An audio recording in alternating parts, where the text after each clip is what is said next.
Good day po sa lahat ng kamanong nating dyan. Ito naman po ang ating set of rotary hammer. So, heavy duty and quality na po yan. Napakaganda. Meron na po itong unit. Sa unit natin, okay, ayan, makikita niyo po dyan.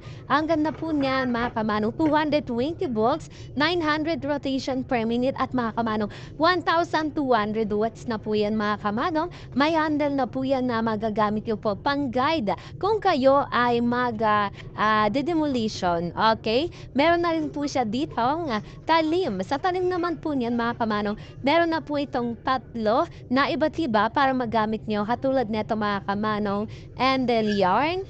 Ayan, shoutout po. Hello.